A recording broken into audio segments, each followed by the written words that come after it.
Hi mga mi! Tara, itutur ko kayo dito sa aming production area. Let's go! Hep! Kilala niyo ba kung sino ang star negosyante natin for today's video? Got it right! Siya si Rose Chalan o mas kilala bilang Mami Rose ng kanyang 375,000 followers.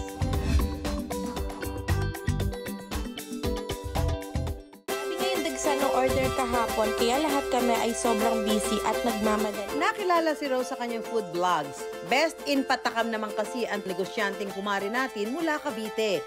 Ilan lang naman sa mga niluluto niyang pagkain ay maha blanca, carbonara, spaghetti, pansit, palabok, lumpiang Shanghai at kung ano-ano pa.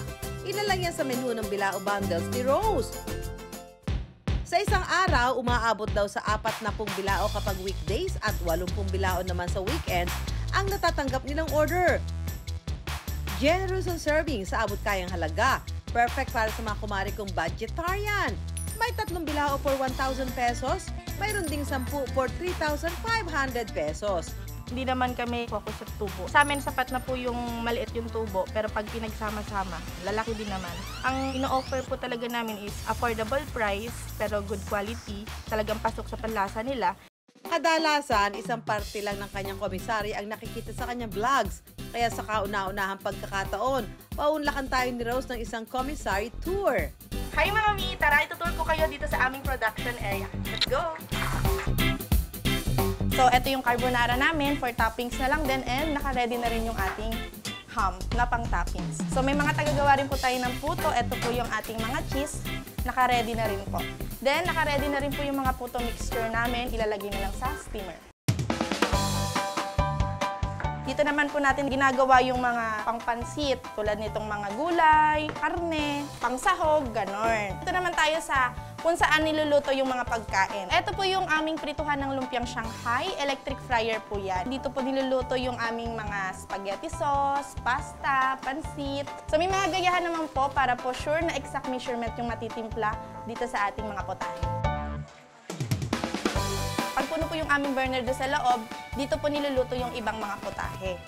Pero alam niyo ba kung anong mas nagpapasarap sa luto ni Rose? Actually po, wala po. Pagmamahal lang yung recipe namin, yung secret recipe namin.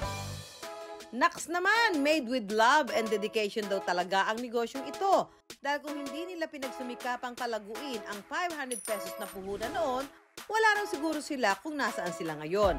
Dating empleyado sa isang financial institution sina Rose at Ken. Side hustle lang nila ang pagiging online seller tuwing rest day nila. Yung online business namin, yun yung naging source of income. Tapos siya din talaga yung sumalo lahat ng bills namin. So sabi ko, okay, maganda ka, focus na lang kami sa business. So yun, doon na kami nag-start. Nagsimula sa pagtitinda ng pizza hanggang nag-alok na rin sila ng food pack sa halagang 60 pesos kada order. Dahil mura, instant hit ang chicken spaghetti combo ni Rose. Naisip ko na dagdagan pa po namin yung mga pagpipilian. Sakto po noon malapit na mag-bare months. So sabi ko, what if ilagay namin sa mga bilao? Tapos yun, nagkaroon po kami ng mga other menu na ma-offer. Para ma-promote sa mas maraming tao ang negosyo, naisip ni Rose na i-vlog ang kanyang pagluluto. Talagang consistent kami sa ginagawa namin. Everyday na merong order, kailangan naka-film yan. Everyday dapat meron akong post. Kasi nawiwili yung mga taga-subaybay. So, kapag wala kaming upload, naghahanap sila, nasa na yung vlog nyo? Ba't wala kayong ganyang vlog? Ganyan. Nung nag-start po kami sa pagbibilao, ang lutuan lang po namin, induction, isang piraso. Ang pa-order namin, isa, dalawa, pinaka-maximum na po 3. Tapos nakikita nila yung improvement ng negosyo. Na-inspire sila lalo na mag-start din sila katulad namin. Kaya po nag-trending talaga yung video sa amin kasi sinusubaybayan nila kami simula umpisa hanggang ngayon.